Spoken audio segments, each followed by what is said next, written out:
تخطي وسامح وتلعب دايم العوبك، في ذمتي صار حبك يلعب بذمتي العمر ساعة، ونصه عشت لاهوبك والماي يحزي زلالك، وسط حنجرتي صندوق همي هدية ياك من صوبك، شله ورد المحبة اللي على سمتي، يكفي من اليوم أرحل وانقزر دوبك، ما عاد لك شي يذكر في مخيلتي، ما عاد لك شي يذكر في مخيلتي.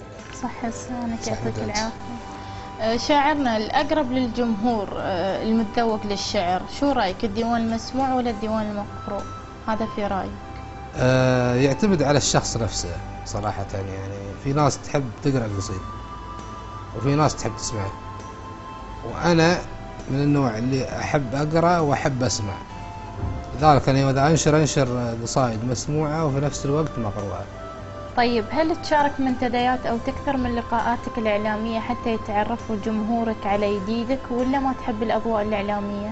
لا بالعكس، أنا أحب المنتديات وبشارك في منتديات عدة يعني، وأنا عندي منتدى خاص فيني أصلا، ولأن المنتدى أصبح اليوم منبر لكل إنسان عنده إبداع أو عنده شيء يبي ينشره. أوكي، لأنك مو بكل التلفزيونات أو كل الصحف إنه ممكن تنشر لأي واحد، فأنا أعتبر المنتدى يعتبر منبر لمن لا منبر له. شاعرنا هل اعتمدت على موهبتك فقط أم حاولت تطور هاي الموهبة، وليه حاولت تطورها؟ يعني بأي طريقة حاولت تطور موهبتك؟ شوفي يا أختي، ما في إنسان يعني يعتمد على موهبته، الإنسان إذا ما صقلها بالقراءة هذا إنسان ما أعتقد أنه بيتطور. أنا بالعكس، أنا من النوع اللي أحب أقرأ وايد للشعر، أحب أسمع وأحب أجيب قصايدي تشبيهات وغيرها من الناس اللي تعلمت منهم. شاعرنا ممكن نعرف يعني أكثر ما أثر بكتاباتك وأقرب القصائد إلى قلبك آخر مرة كتبتها؟ والله كل القصائد اللي كتبتها قريبة لقلبي، ما أقدر أقول قصيدة أحسن عن قصيدة، هاي الشخص هو اللي يقدر يقيمها، الشخص المستوى.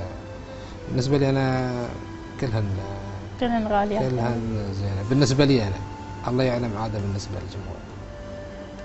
لو قالوا لك اختار شخصية رجالية مثالية أثرت فيك، من راح تختار يا شاعرنا؟ أختار الشيخ محمد بن راشد آل مكتوم. شاعرنا أكثر شيء أثر فيك ويخلق ملكة الكتابة عندك؟ الضيج. الضيج شيء يعني له تأثير كبير. نعم تأثير فيه يعني. إذا الضيج صراحة عادي أكتب قصايد بلا قصيدة، يعني تكتب قصايد فوق الضيج بلا حدود. نعم. طيب أسماء من الشعراء أثروا فيك وتحب تقرأ لهم؟ الشاعر المرحوم أحمد بن الكندي، المؤيد بن ظاهر، أسماء كثيرة يعني. تحب تقرأ لهم؟ أحب يعني أقرأ لهم. عدت عليهم قصايد؟ لا ما عدت عليهم، لأن هذا توفوا رحمة الله عليهم. الله يرحمه. طيب رأيك بقنوات الشعر، البرامج الخاصة بالشعر في الفترة الحالية، شو رأيك فيها؟ والله مرتاح له صراحة، خاصة الحين انتشرت القنوات الإعلامية، سواء في تلفزيونات بس متخصصة للشعر. بالأول ما كنا نشوف التلفزيون فيه كل البرامج. تتابع مثلا شي قنوات؟ أتابع نعم. طيب شاعرنا ما هو نوع الشعر اللي يستهويك في كتاباتك؟ الغزل صراحة، يعني معظم قصايدي غزل.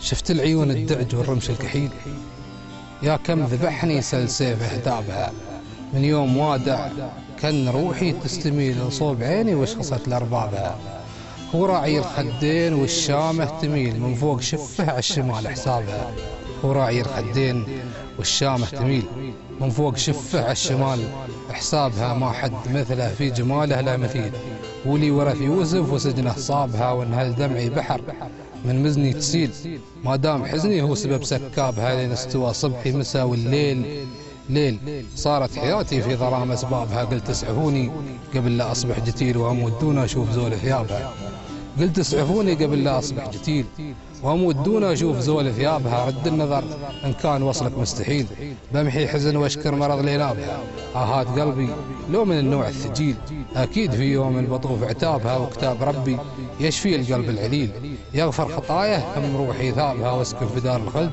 مع خير النزيل، جنة وحولي حور ما حد عابه.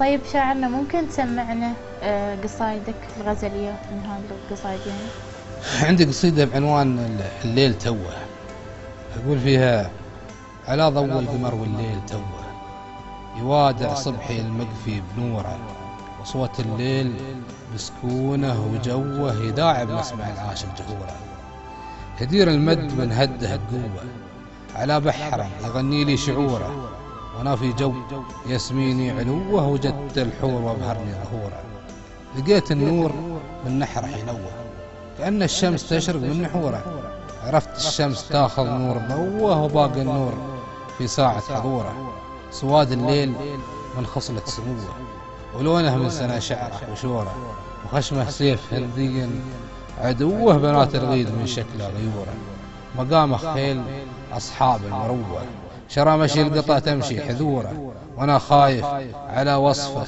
اشوه، جمال زانه الله من جذوره، تلقاني وسلم ما تفوه، حياء تاج يستاهل غروره، وصار القلب يدوي قودوه، تحرك جيش فكري للضروره، وانا قبري حفرته كان نوه، بشارة لا تحسب من نهوره، تملكني وكلي له فتوه، عزمت اسكن حياته ثم قبوره، عزمت اسكن حياته ثم قبوره. والسلام عليكم.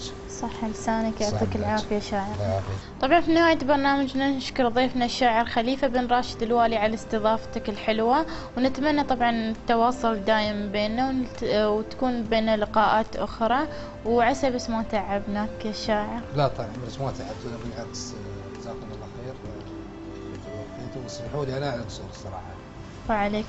بس قبل لا نختم حلقتنا نبى نسمع شيء من أبياتك. والله خاطر طيب، أسمعكم قصيدة عن المرايل.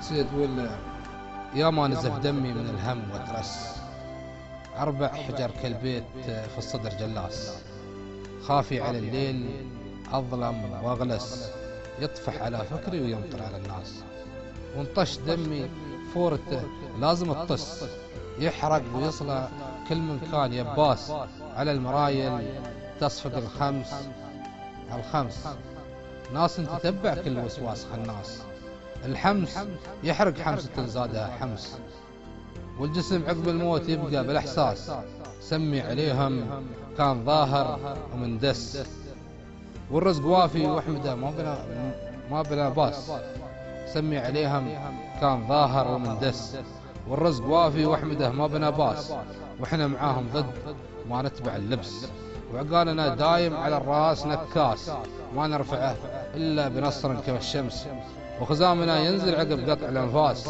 لا ما نخاوي غير فعلا قبل حس، رجلا على الشدات في وعر وغلاس، هذاك عندي خبرة زادها حدس، يطفح بفعله كالعلم رابح الكاس، عيني في عينه تلتقي همس في همس، والغير ما يدرى عيون الأحواس. صح لسانك شاعرنا، يعطيك العافية، مشكور وما تقصر، مشكور من هالأبيات الحلوة. نهاية برنامجنا نشكركم مشاهدينا الكرام على المتابعة الحلوة، تابعونا في حلقاتنا القادمة مع شعراء جدد وروض القصيد.